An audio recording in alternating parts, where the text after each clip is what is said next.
For me, I like staying with my people and my culture. So if I had to say the top three, Henny is definitely on deck for number one. If anyone's having a party, I'm like, yo, just buy Henny. It's not gonna go to waste. You're gonna be good. You'll never go wrong with that.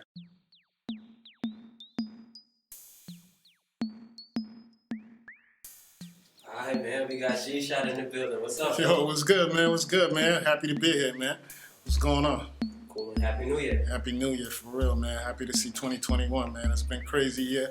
Hoping 2021's a lot better than 2020. It's been a wild ride. How was your 2020?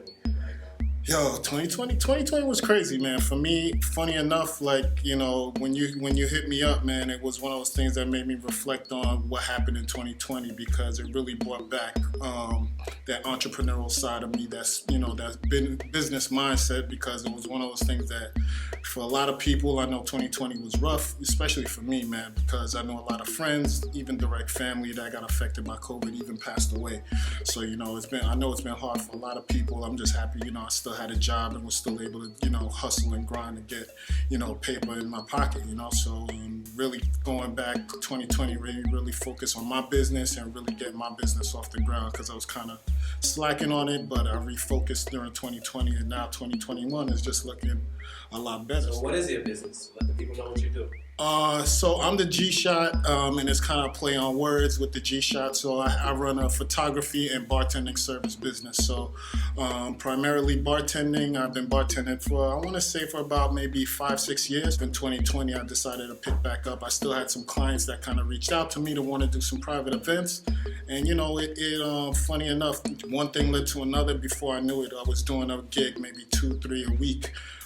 Just hanging out, got to connect with a lot of small business owners and event space owners, and from there just built a relationship with a lot of people, and then therefore, funny enough, I was back into full swing of bartending again. So it was this year was really busy, where I didn't even expect it to be. So it's been good. I love connecting with people, and it was one of those things where, what's the best way to connect with people? When they're having a drink and they're relaxing, they're trying to unwind, so more serving the people and giving them what they want. So certified, I'm a licensed bartender, got my license. And then actually through my wife, I connected with a friend who owned a bar lounge. And then I kind of said, yo, I just got my license. I want to pick up bartending and learning. So started working part-time during the week, picking up little small shifts at the bar.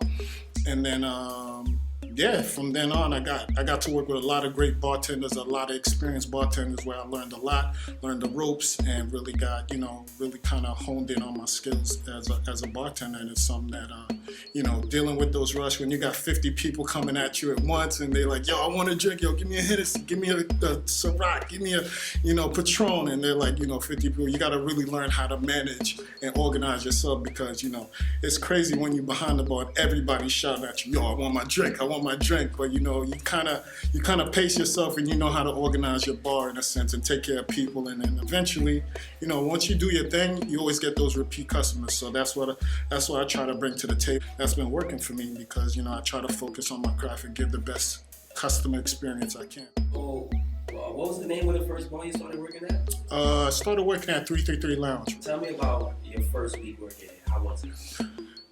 It wasn't bad because the first week I worked there, it was like I started on the real dead shift. Like there was nobody coming in. It was like Monday, Tuesday, and Wednesdays where nobody really goes in there. So it wasn't too bad. It gave me a chance to learn the rope. You had a few people that came in, a few customers that came in and wanted you drinks, and then also on those days they kind of were trying to build up business during the week. So at that time it was really slow, but it gave me the chance to kind of learn the ropes where I wasn't bombarded like working on a Friday, Saturday where you got 200-300 people in there and the bar is packed.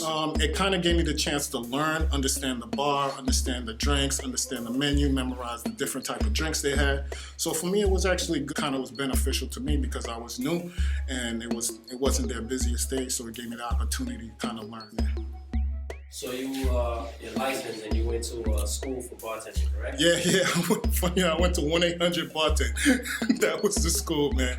It was one of those right there by Madison Square Garden. So I was like, I looked up, I was just like, It was like a 2-week class, and literally, I don't know, it's like $300-400. You pay, you take the class. They don't really teach it. It was one of those where they teach you the fundamentals of bartending, how to pour, your speed racks. Really gave you the real fundamentals behind bartending. I'm showing you the basic drinks, Long Island iced teas, and measuring out ounces of different alcohols to make certain drinks, because you don't want to really overpower drinks by having the wrong portions of the size. So, from your lemon juice, your triple sec, your rum, vodka, tequilas, making sure all those different measurements are accurate, because that's going to make the drink. Because if you don't have the right measurements, drinks could be off, they taste sour, but making the perfect drink is making sure you have the right measurements. Are there any drinks that you weren't drinking before you started bartending, but now you drink a lot? Now you drink a lot? For me personally, I like a lot of rum-based drinks, so I'll be making a lot of rum punches. Really, rum punch is probably my favorite, so I tweak and play with like blue rum punches, blue Hawaiians, different kind of drinks like that. It's like the top 3 most asked for drinks have.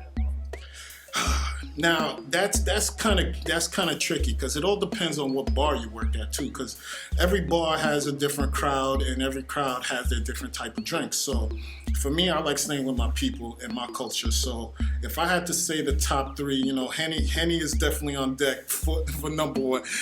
If anyone's having a party, I'm like, yo, just buy Henny. It's not gonna go to waste. You're gonna be good. You'll never go wrong with that. You got the Hennies, you got the tequilas, a lot of margaritas. I'm talking mango margaritas, regular margaritas. Girls like strawberry margarita. I mean, it doesn't matter. You got the Casamigos on deck, or Patron, whatever. I'd have to say, if it's not a Henny-based drink, I want to say tequila's probably right there behind it with the margaritas. Rum punch. After a couple of those, it'll knock you on your ass for real. So I want to say the top 3 hitters. You got the rum punch, you got the margaritas, and then you got the Henny on deck. So who tips better, the guys or the ladies? That's a good question. As a guy, I want to say, I have to use my influence, and you got to smile at the ladies. You make sure that the ladies will take care of you. The guys, you just got to make sure their drinks are solid, the drinks are strong pours. And you gotta. The guys will tip. If I have to say, for me personally, the ladies take care of me. I don't know if it's the looks, whatever. If they like what they see behind the bar, I'm not gonna fight them. You know what I mean? So if they want to take care of me, that's fine. But honestly, I take care of everyone the same. Make sure they're all good. And then I've seen, if you take care of a person, you make sure, even to the point as simple as they walked away, they came back, you already know their drink. Like, here, I got you already. I had a guy come up. I saw him come into the bar. I made his drink on the side. He came up. He's like, "Oh, you knew what I want already?" Yo, he was happy. Boom. Took care of the tip jar. So you got to know the little tips and tricks. Those are things, like, for me personally, making sure that once your customer's happy, they're going to take care of you regardless. So tips, women, they like their shots. You give them a little extra. You may make a drink heavy, and then you got a little extra. You give them that. They're happy. So, when they're happy, when your patrons are happy, they drink. They're drunk. Everything goes good after that. Tell me about the craziest party you've ever bartended. Oh, man. Funny enough, not too long ago, I did this party, and it was hookah, drinks, liquor. By the end of the night, all I know is, in the beginning, everybody was cool. All the girls were dressed up. Everybody was looking nice. Towards the middle end of the night, I don't know, girls was dancing on the wall. One girl was hanging off the pipe, dubbing. Yo, the fellas was grinding. It was an all-out bashment. It reminded me of the old parties back on Empire at Soca Arena, where everybody was just getting down. It was dark, crazy. If you had kicks on, they was done by the end of the night kind of party. All I know is the tables was kicked over at the end of the night, and if the cops roll up at the end of the night, it's a crazy party. But funny enough, the birthday girl hit me up the next day and was like, yo, she had a great time. Everybody had fun, and a lot of people were connecting on the gram and with me and just sending me messages. You were great, yo. They loved the drinks. Everybody had a good time. So for me, I said that was a great party. But literally, they got turned up. It was literally low lights, hookah smoking, Henny, all night. That's one of those where I made sure there was no footage on my phone type party. Shit. All I know is one of the girls gave me a camera. She was on live and had me videotaping her and her homegirl dancing in front of the bar. And I'm like, yo, just whatever, do what you gotta do. I ain't mad. As the bartender, I'm here to serve y'all. So yeah, there's been some crazy parties, man. I'm even thinking about back at 333 at that bar. There's been some crazy nights where there's some game nights that just turn wild after the night. You know what I mean? It's turned into like, it reminded me of some old school Truth or Dare type shit where everybody was just wilding out up on the stage, crazy, you know, fellas shirts off, all you see is white beaters everywhere, you know, back in the dark, back in the back of the spot, you know, it's all dark, you can't see nothing, it's just smoky. Some parties do get kind of wild, so even then you're behind the bar, you're taking shots with people, you know, they're like, yo, you gotta take a shot with me. I'm like, I bet. But you know, by the end of the night, you might be more drunk than the people there because you just taking shots with everybody, you having fun, we're dancing, and that's what helps too. When you work with good people and you got friends working with you behind the bar, it's almost like you in the party as well. So, tell me about a crazy time a female has hit on you while bartending. Okay. Man, that had a few of those instances. Shorty just didn't wanna, she just kept coming back to the bar. And I could tell sometimes when they're cheesing a little too hard or they just come back and act like they don't even know came up to the bar for a drink. They just literally hanging out.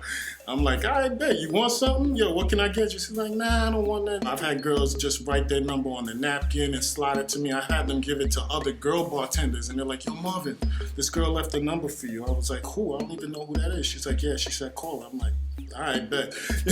You know, cool and stuff. So it's been kind of crazy, man. Yo, women get, you know, you get the two kinds. You get the aggressive ones that are straight up like, yo, I'm taking you home tonight. I'm like, yeah, no, you're not. But you know, I'll let you believe it all you want. But you know, yeah, I've had some aggressive women come at me like, yo, tonight I'm waiting for you after you close. I'm like, yeah, wait for me outside. You know, I got you. I'll be there, type thing. Or and girls like literally, they'll be on the low key on the cut. You don't even know. Or you get that. I've gotten that receipt joint where they write on their receipt, they leave you the $20 tip on a $5 drink, and it's like, yo, hit me up. I'm like, oh, that. You know, my cut must have been sharp that night, you know, had the line up one point, so I was like, you know, I bet. You know, the t-shirt might have been a little extra tight, did an extra couple of push-ups, you know what I mean? Got a little love that night. But yeah, man, ladies definitely show love. If you single and you're a bartender, if you're not getting any work, it's on you. You ever got hit on by guys? Nah, man, nah. That's what you kind of know the vibe, and not to say they come into the bar and you'll see them, but honestly, I think they know as well because you know if you're a straight brother and they see you, they know not to play with. You know, they know on your face. If I'm sitting there straight up like, nah, you know that ain't me. Don't even try that. So you know, you see guys, you know, you're gonna get it. Nowadays, you don't know who's who, what's what. You know what I mean? I just show respect. You show me respect, I give you respect. But you know, obviously, you should know if that's a point. If I was on that flow, you would probably know. But since I'm not, don't even come at me like that. Don't even come at me. You do photos as well, right? Yeah. I do. I'm like a freelance photographer. So you know, on the side too, I love taking my camera out, doing outdoor scenic shots. You know, I do portrait shots, a little bit of everything. Honestly, I just like shooting with my camera. I freelance and I'll do a little bit of everything. Like I said, I'm working on a project right now for my wife, who's a natural hairstylist, Miss Hair and Humor. And she's working on a project right now that I'm doing doing several photo shoots for her. And that's keeping me busy. And then, like I said, I'll do, events, parties, pop-up shops, depends on whatever the venue is. A lot of my clients, they'll just hit me up, I need to book you for this, and I'll take care of it, depending on whatever. It doesn't matter to me. I just like shooting.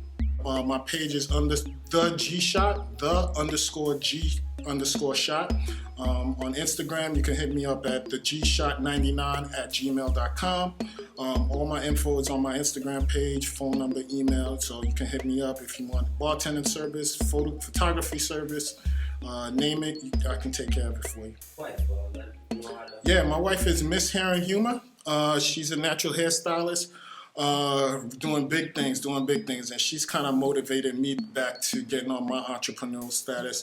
She just came off of a tour with Madonna, She was the primary braider for the Madonna tour, so she was away for like 6 months on the Madonna tour, and then also she just finished up work on Black is King for Beyonce. So right now, and she has her own business. She's doing clients and doing several private bookings and things like that.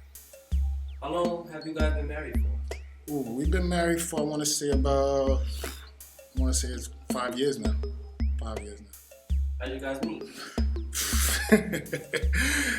We got two different versions, her version, my version, and the truth. I want to say mine is closer to the truth, but since she's not here and this is my interview with my man Bunji, I'm gonna give you my version. So we knew each other for like 10 years before we even started dating.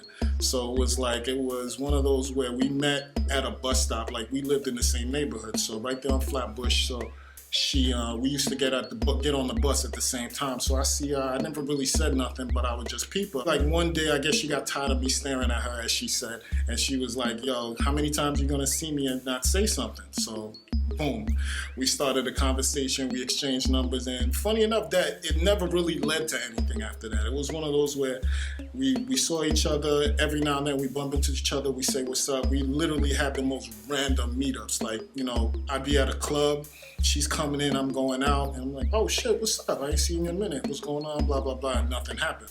It was one summer, me and my boys like, yo, let's just start switching it up, different parties, just checking out new stuff, because, after a while, you go to the same spots, you get bored. That one summer, I just kept bumping into one event after the other. I was like, yo, you know what? We always go to the same parties. I'll just hit you up, I'll tell you come through and, we hang out. And then one of those, I was like, yo, I see her all the time. Why I never holler at her? And it was nice. She was cute. She was bad. And I was like, why I never try to talk to her? Like, it was literally just real on some cool, mellow shit. So eventually that one summer, we just started talking, hanging out until one point where it was just like, yo, I think I want to say, this was funny, like, she invited me uptown to Harlem to one of her homeboys was having a party, a barbecue or something. So I said, she hit me up, she's like, come through. So I'm like, yeah, I bet, I'll come through. So I was going to a party that night. I said, I'll go up to Harlem, then I'll hit the club in the city afterwards. So I hit her up, I'm like, yo, I'm coming through. I'm calling, yo, she never picks up. So now I'm kind of like, yo, I drove up here, came up, and I'm hitting up, she never pick up. So now I got a little tight. So boom, I did. As soon as I did, I got maybe 3 blocks, she hits me back, like, oh, my bad, my phone was charging, blah, blah, come back. I'm like, yeah, all right, whatever. She's like, you should have just came. I'm like, yo, this is Harlem, I'm from Brooklyn. You don't walk up into nobody's party unless you know somebody up in there you're going through. I'm not walking into nobody's crib.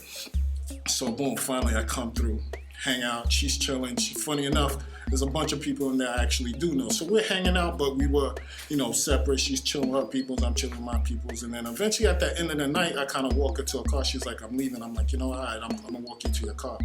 So I was like, you know what? That's what I kind of said, you know what, let's, who you talking to? You got a man? What's going on? What's your situation? She's like, nah, I could throw you in the lump. I was like, lump? What the fuck you mean a lump? That's like your little rotation? I'm like, nah, I'm not a rotation nigga. It's me or the lump. You pick and choose. After that, boom, that was it, man. We dated for a few years. And then eventually we got married. So, I won't say it's a classic Brooklyn love story, but it's something like that. There's ups and downs, but when two people decide to really try to make it work, it'll work. Definitely. We gotta get her here for her side of the story, though. I don't know about that. For now, right now, we're gonna take my version. We're gonna take my version.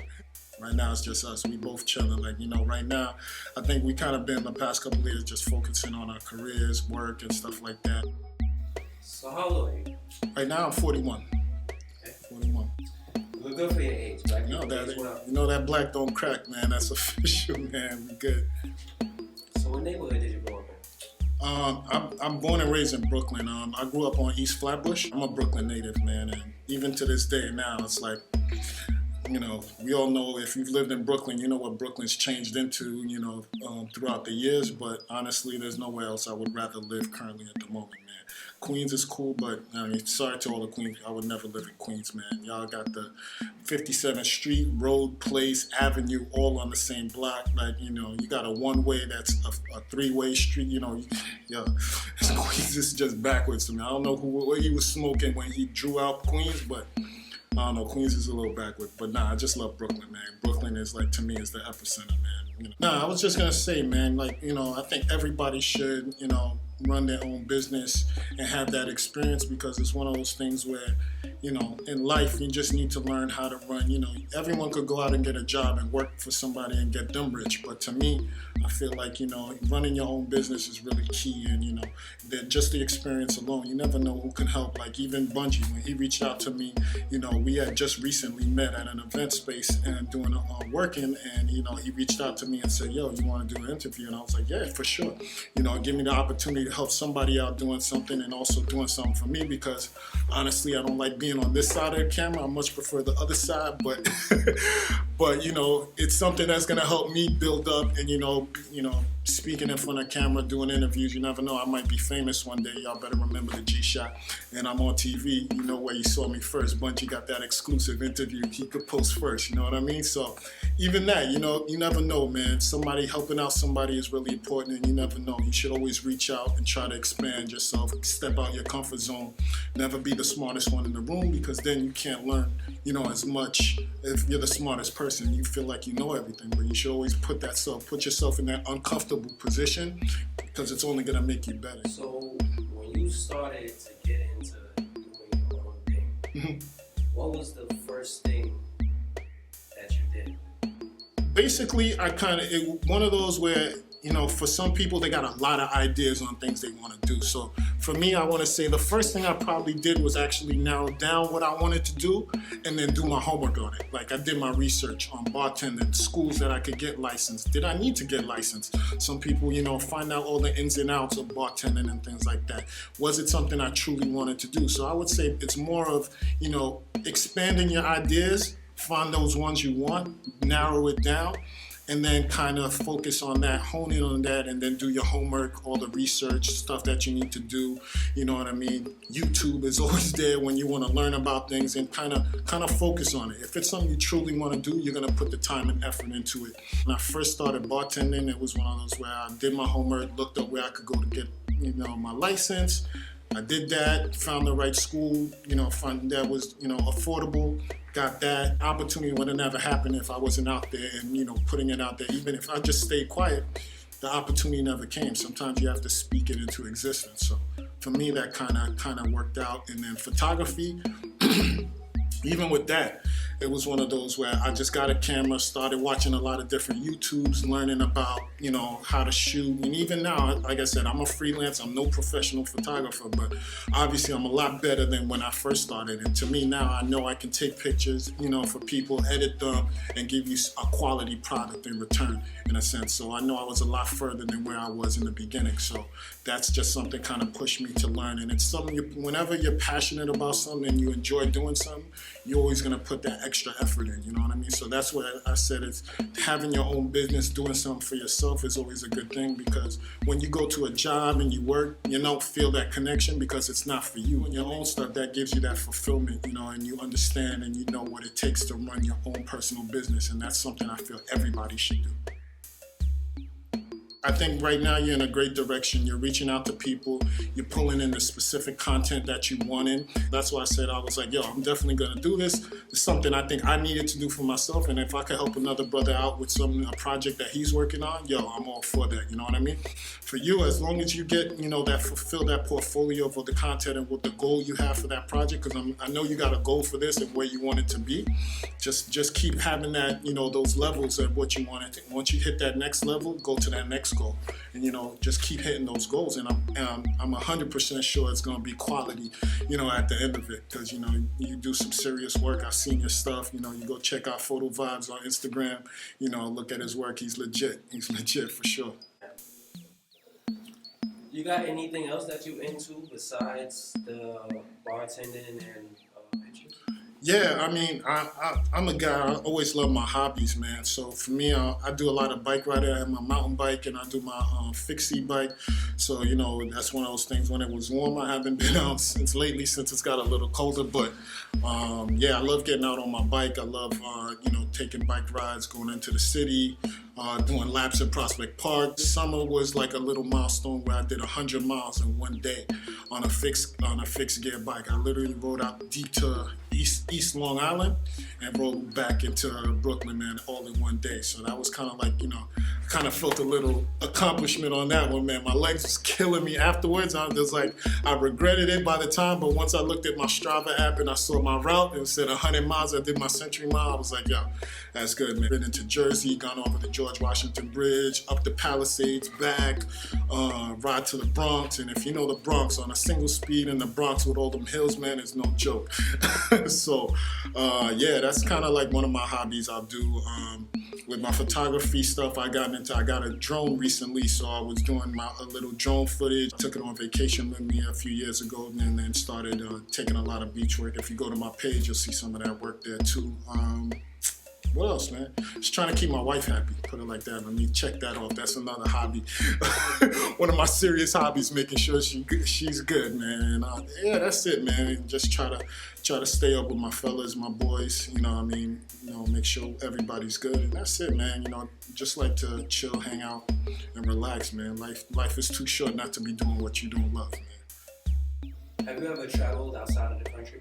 Yeah. I've traveled outside of the country. I've gone to a few countries. I've been to Australia, Germany, France, Dubai. At one point, years ago, traveling was all I wanted to do. So it was one of those where I just started going as many places as I could. I've been all over the Caribbean, most of the islands, Turks and Caicos, Aruba, Trinidad. My wife is Trini, so we've definitely been to Trinidad Carnival several times. That it's an experience, man. I know everybody's dying now because of COVID, because Carnival is canceled, but it's one of those, if you've ever experienced it, that's where you want to be come February.